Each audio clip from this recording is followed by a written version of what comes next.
Good morning, everybody. Today we have another exciting episode of Weekend Workshop. As we approach the full release of Leadworks 5, it's currently in early access, which is basically advanced beta testing, and we're rapidly getting all of the bug reports resolved away. We had a few weeks ago, we had about 90 bug reports, and now we just have like about a dozen. It's down to just one page now, so let's review. Last week we had another 24 bugs were fixed. A few were created, and a lot got fixed. Uh, as of the time of this writing, there are only 13 remaining bug reports outstanding for a total of 778 bug fixes. This puts us on track for a very nice, stable full release when we transition out of early access into full release. Um, that could be as soon as April 1st. I'm not exactly sure. It's just going to take as long as it takes. But all that needs to be done is the remaining bugs need to be fixed, of which there's only about 13, 15, 14, something like that. And just some additional documentation and tutorials will be written. And that's it. We're on track. This is very good because some of these things are like things that have been hanging around for quite a while. Like the VR projection issue was quite bad. And once I had time, now that I'm just doing bug fixes for the last like 3 weeks, these things are getting worked out very quickly. So, once I just had time to focus on the issue, it didn't actually take me that, it only took me like 2 or 3 hours to solve that. So it's really great to have everything working and have like a very nice, stable initial full release. Last week, we also announced the development of the game, the working title, SCP Redacted. This is in collaboration with members Reap Blue and Andy90 and myself. They're basically acting as the art team, and I'm the coder on this. And we didn't put out a lot of information about this. We just showed some screenshots of some level design we've been working on. And let's take a look at the results from that. The news item had 3,000 views. That's in the official Leadworks news blog. The video on YouTube had 1,000 views, which was a bit higher than normal for these weekend workshops. And that wasn't a game trailer or anything. That was just a normal developer chat like this. But that video, normally we get about 300 views for those, and this one had 1,000. And we set up a new Discord server just dedicated to the game, and that picked up 36 members right away. So that's pretty good considering, we haven't really floated a lot of information about the game. All we're showing off is some screenshots from the level design, and we're saying, like, yeah, we want to make a moddable SCP game with really nice modding tools. So pretty good results so far. My prediction was actually I thought there would be like 20 or 30 members in the Discord server, so we did a little bit more than that, so that's quite good. Let's see. I also wrote up as we finish up the bug reports. Wrote up some guidelines on this. This is just mostly stuff that I've learned doing these. So I've already solved about 778, I think, bug reports. And here's what I've learned. So when I'm going through these things, my goal is to have the fewest number of unsolved issues at any time. And that's two reasons. One is that just to have the fewest number of unsolved bug reports is good. But the other thing is there's a variable amount of time that you put into these take. Like some of them are easy to solve and some of them are hard to solve.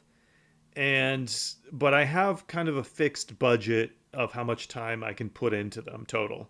I don't know exactly what that number is, but I know that it's finite. So it makes a lot of sense to solve the easiest issues first, and then there's always going to be a few things that are very very hard to solve. Some things are impossible to solve. We're never going to get to zero bug reports, and that's not a good goal. Um, because if your software has zero bugs, you're not being aggressive enough with the feature set. Right now we have 98% of the bugs solved, and I want to get it up to 99%. Um, but I always try to do the easiest thing first. So the easiest thing for me to solve is when there's just a simple code example that demonstrates the problem. Ideally, it's just a C++ file that I can paste into my main.cpp file and just run it and see the bug. Those always get priority, because they're the easiest to solve. I can usually solve them right away. The things that make it take more time, if it requires additional files, which oftentimes this is the case, it's just important to make sure I have access to download those. If I can't download the files that I need to produce the problem, there's no way for me to look at it. Um, so let's see, the things that make me postpone bug reports and make me look at other things that are easier to solve is, if I have to guess and recreate the situation that you're describing, I probably won't be able to, because the problem will probably be something that I don't do that you are doing. And so I need to see like exactly what you're doing to be able to figure out what the problem is, or I need very precise instructions on what to do to make the problem happen.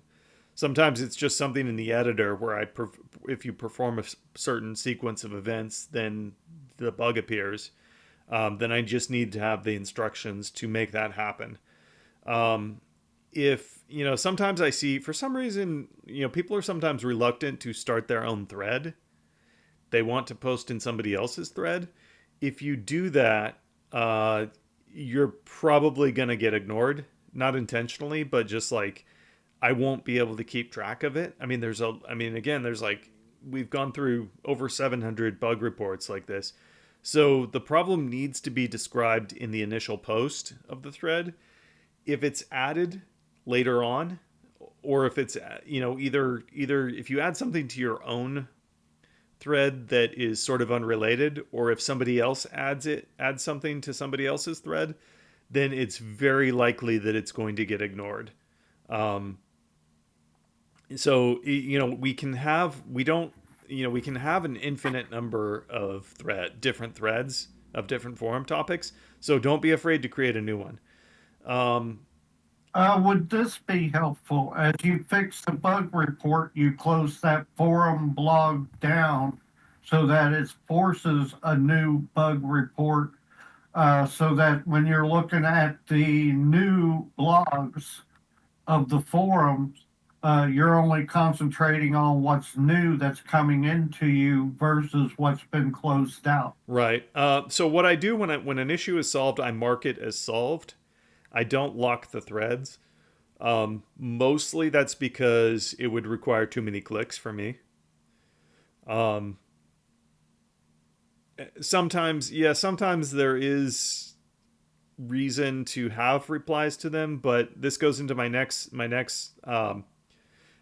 point. Like, once a thread is marked as solved, um, the only way for me to see it is if it's something that I haven't. If there's a new reply, then it'll highlight that for me, and I'll see it. So I will read it once, but if I don't immediately unmark it as solved, like remove the check mark, if I don't immediately do that, if I click away from it, then at that point it's basically lost forever, because there's nothing to make it marked as something that I haven't seen yet. So if you do reply to a solved report, there is a danger. You should monitor that, because if I don't reply, if it doesn't get unmarked, then there's a good chance that it's going to be lost forever. And once it goes into the solved reports, I'm never going to see it again, because there's like 50 pages of that. Um, and then the last thing is if a single topic contains a lot of different bug reports all packed into one, unless they're very closely related thing items that all go together, that's going to be lowest priority for me because I know for a thread like that, there's going to be a lot of back and forth. I'm going to have to ask a lot of questions, and so I'm every day like I'm looking at what I can work on, and I'm always thinking like, okay, what can I solve today in the next hour? What can I solve immediately? If it's a thread like that that contains a bunch of different things, then I know that I'm not going to be able to solve it that day, and I'm probably going to focus on something. If there's another problem that's easier to solve, then I'm going to focus on that. So I tend to do bug fixes in rounds. Like there's weeks where I just don't do any bug fixes, and then there's weeks where that's all I do. This and the last 3 weeks has been weeks where all I do is bug fixes. So if you don't get a response right away, that's okay. Because the way I look at these, the way I look at these is I go to bug reports. Okay, 53 pages, and some of these are marked as solved, some of them are not. Here's what I do: filter by unsolved topics. Oh, okay. Now it's all manageable. So, as long as there's a thread, as long as there's a topic in the forum that is not marked as solved, I'm looking at it. And it will get addressed the next time I'm doing a round of bug fixes. This is how I filter through things. Once something is marked as solved, it won't show up here. And so I won't see it. So here's all the solved topics: 52 pages. I don't look at these. Um, I don't see it. There's nothing in here is unread. So if somebody does reply to one of these, I will it will get shown to me as something I haven't read yet, but that's the only way that I'll ever see it. And once I do read it, then it loses its significant. I don't think there's a. I might even be able to lock all of these, which would probably be a good idea. It's a good idea to if you create a new thread, it's a good idea to link back to if you know that there's another thread that it's related to. You can always link to it. But yeah, this is how I look for things. This is how I figure out. This is how I decide what I'm going to work on every day.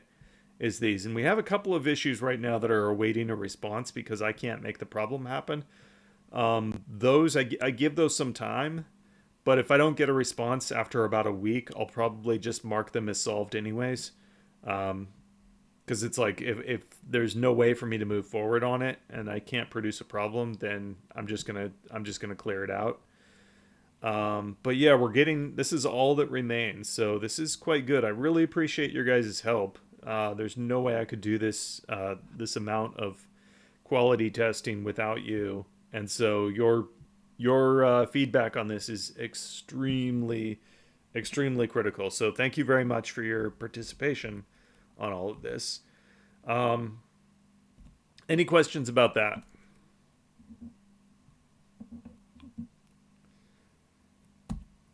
Okay, so last week, one person, X Software, he and his team, they came up with a concept of they made a mock-up of an alternative design here, where they took the tools buttons from the toolbar and they moved them into the left column here. Um, and this is a little bit more like how the LeadWorks 4 is designed. Of course, LeadWorks 4 would only have like 3 of these tool modes to choose from. Um, and now we have a lot. How many do we have? We've got like 7 or 8. 1, 2, 3, 4, 5, 6, 7, 8. And in addition to that, I would also put the creation. I would just have like a button up at the top with the that shows the object you're going to create, and then like clicking that again could make that open the window. versus the way we have it now, which is all these buttons are in the center of the toolbar. The way I have it designed now is it's kind of looks like iTunes, where the toolbar isn't just totally loaded with buttons. But this is also an interesting. I kind of like this. I don't know. I like the way it is now, and I also like this. And I'm not sure. I might experiment with it, but I'm not sure which one is better. Do you guys have any opinions on this? Oh, Storyteller is Um, with us. Yeah, I'm here. Hello. This was his yes. idea. What about making it where the user could apply the button on the left side and dismiss buttons according to what the user needs? No. I don't like that's indecision. That's bad design. That's a lack of making a decision. So you're when you do this something like that, you're putting the responsibility. It's like the user now has the responsibility to craft their own user interface, and when you do things like that, you end up what you're doing is you're dodging responsibility, and when you fail to make decisions like that, you end up like problems never get solved. If you make a decision, then I believe when it comes to software design, you should make firm decisions and you should make opinionated software, because if you make a firm decision, then if there are problems with that, then the problems will become apparent, and people will tell you what the problems are, and then it's like, okay, well, then the problems will get fixed. If you don't make a decision, then what tends to happen is you kind of offload all the responsibility onto the end user, and everybody just figures that it's their own fault, and so problems never get fixed. So it's got to be one or the other. It can't be both. I like the tools being separated and put on their own on the left. I think that looks really good and makes sense from like a mental standpoint. Okay. Anybody else have an opinion on this? I like how it is right now. Alien Head says he likes so I think he agrees with Wreckage, putting it on the left side. Andy 90 says he likes how it is.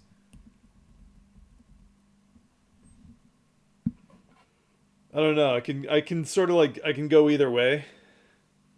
I like being able to slam my mouse to the left to easily get to the buttons rather than trying to find a good center shot. I guess. Yeah, I don't know. one Just thing me. that's one thing that I kind of was thinking, like, when you have things anchored on the edge, you don't have to be very precise. Well, I don't know. It's just it is a little bit easier to find because you can just like flick your mouse up here and you're there. Yeah. And when you are That's just me. when it's something that's like you're doing very frequently, then it does actually save a lot of time. If it's something that you're doing like hundreds of times a day, just being able to flick it up here, versus if you flick over here, you have to get it in the center.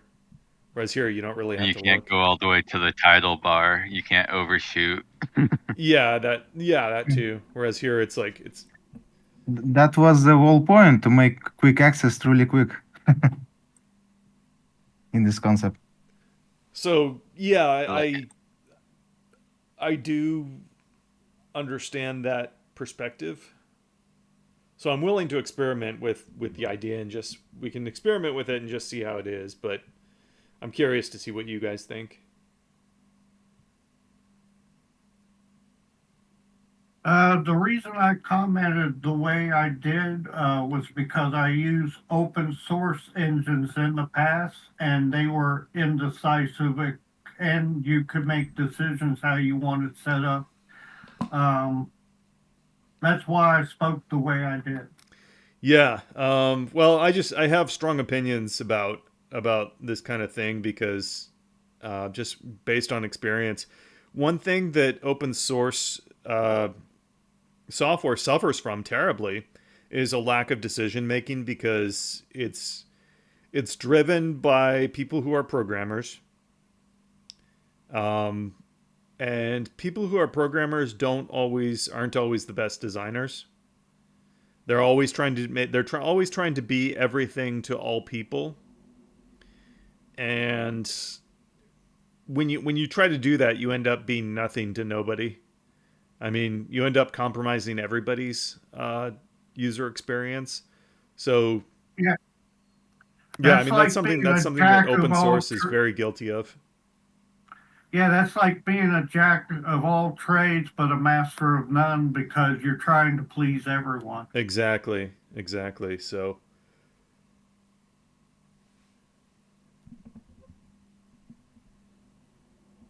any other thoughts on this?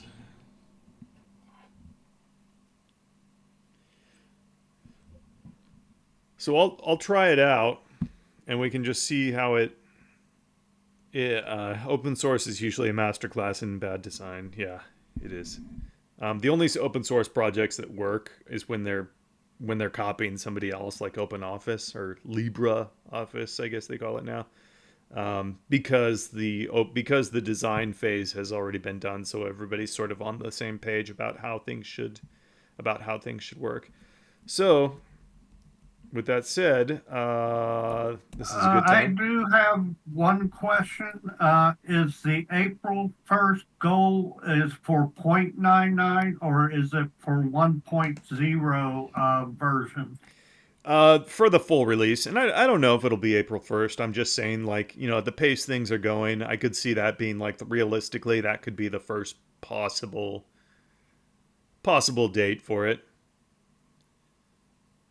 Maybe it'll be April 15th, maybe it'll be May 1st, but that's kind of, at this point that's kind of what it looks like, something like that. So are you going to, when you release the full version, have some sort of advertisement that the full version is released so that more people get interested in the full version to Uh purchase your product? yeah, actually I expect we'll probably see some pretty big videos about it in depth on YouTube. I think YouTube is going to be our primary promotional platform because that's just become the most effective thing.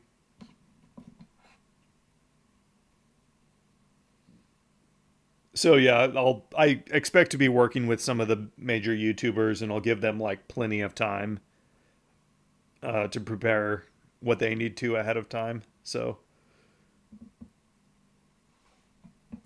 and in addition to that, like there'll be a mailing list that goes out that tells everybody that this is ready. Um, so at this point, I would like to give a shout out to everyone who gave us a thumbs up on Steam recently. This includes T-Ticky, Drogowit, The Cuzzy, CapCrunch, MetalOS, Echnologia, Knievels, Ricochet, Andy, Gashish Master, Marcy3D, Gamer, Saru71, Mazel, Timmy, You, Placa, Gravitate Games, Lilybite, Wreckage, Technofox, Casmic, Doctor Who 3DGX, JDJD Gaming, Reap Blue, Anthony Python, CZX18888, Edelin Trick, Merrick, IJC, Kent, Old Amsterdam, Drake Black, Merrick, Project Mayhem, Pedrito, James W. Harden, Troyanator, Altitude, Lucky Luke, Slick29, Gavaris3, Waxy, and Renha. I think next week I'll be able to say all of that without taking one breath. Speaking of Anthony Python, that reminds me.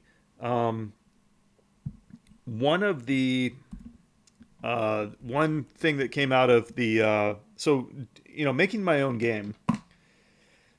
So far, it's been a really great experience because it really forces me to eat my own dog food, so to say, and I always discover a lot of things that can be improved when I'm using my own tools. And so the modding, this is going to be moddable. I think it's going to be through Lua. There's going to be a sandboxed version of the Lua API that has some of the capabilities of the engine removed.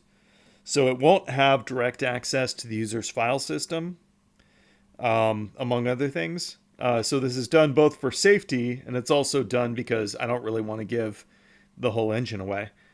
And so as a result of that, I think that's going to be a good. We talked about, there was some discussion about uh, people wanted to be able to make their games moddable through a Lua API, through a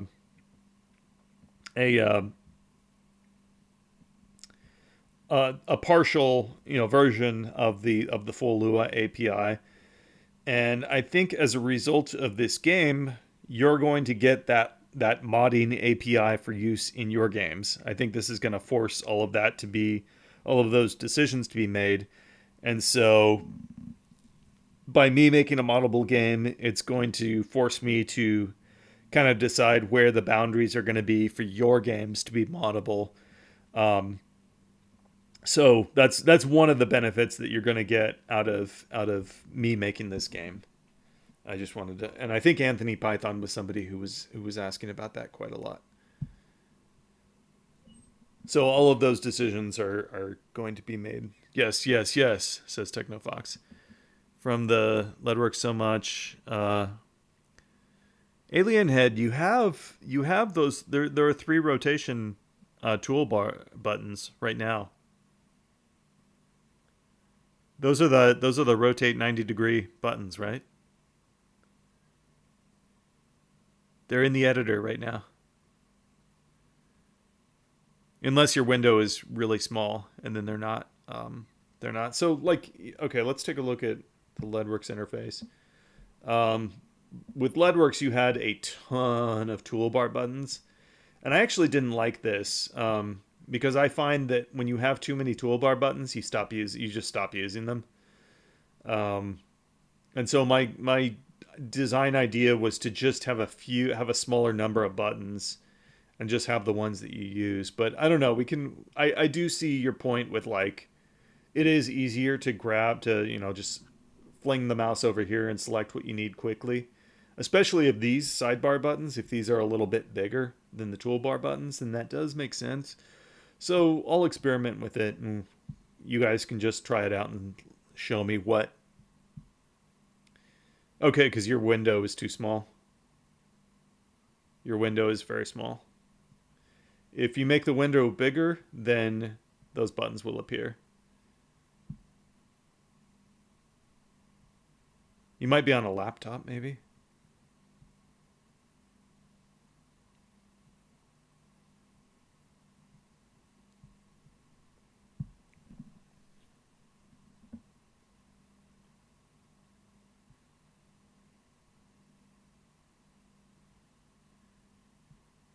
He says it's a 4K monitor. You must have the scaling way up, like past 200% then. Is your DPI scaling like more than 200%?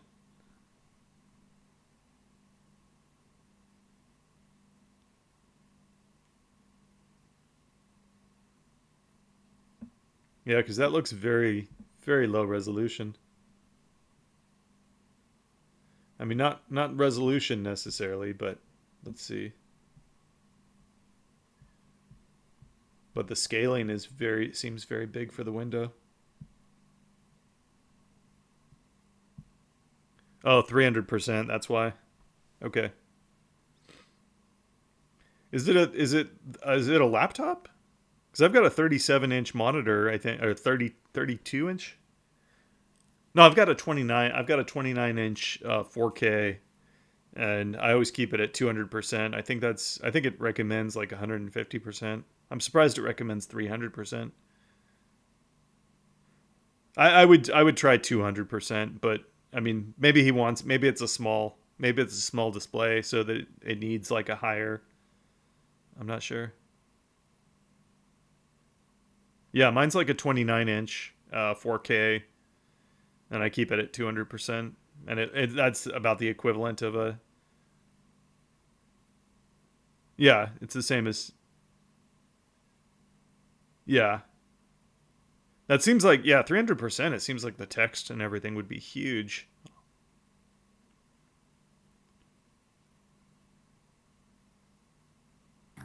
He might have reduced the font size.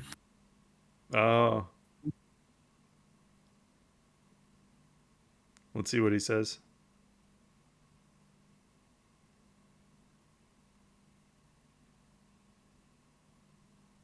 Huh. Oh yeah, 768. Yeah, that would be the equivalent, wouldn't it? Anyways, yeah, so not much else to talk about. I mean, it's just, bug fixing. It's not terribly exciting, but having nice, stable engine is very, very nice. And, this is looking very good, actually. I think this is going to be give us a very stable release at launch.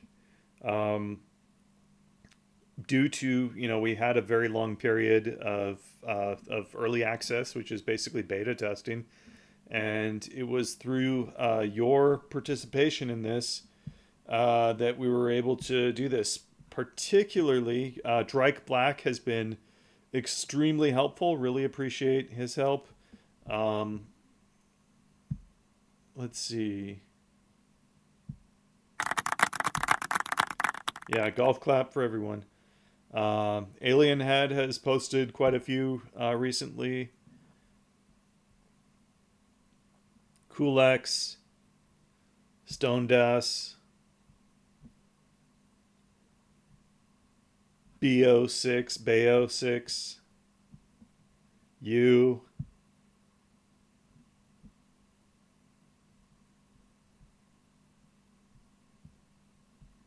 Yeah, thank you guys very much. Um, yeah, it's been a long road, but the results are worth it. I like having the engine nice and stable and working, even though the capabilities of the new version are way more in depth than Leadworks 4. And when you do that, of course, there's a lot of more opportunities for bugs to arise. But the everything's working like very very stably. So there's been a huge improvement over the last 3 weeks. So I'm quite happy. We're at like 98% bugs solved right now, and we'll be up to 99% soon. So I figure like one more week of this, and then the very last bug I'm gonna address is the undo redo system is not working all the time. There's a lot of actions you can take in the editor that don't have any undo step written. That's going to take a while. It might take a full week just to work. I might have to work a full week just on the undo redo system. Um, but whatever it takes, I'll get it done. But that's going to be the very last thing I do. And then at that point, I'll be focused more on the documentation, on the promotion, setting up the promotional uh, stuff for the new launch. And yeah, everything's looking quite good. That was a lot of work, but everything's looking quite good now. Any other? I think that's all I've got for this week. Do you guys have any questions about the engine or about the game or anything else?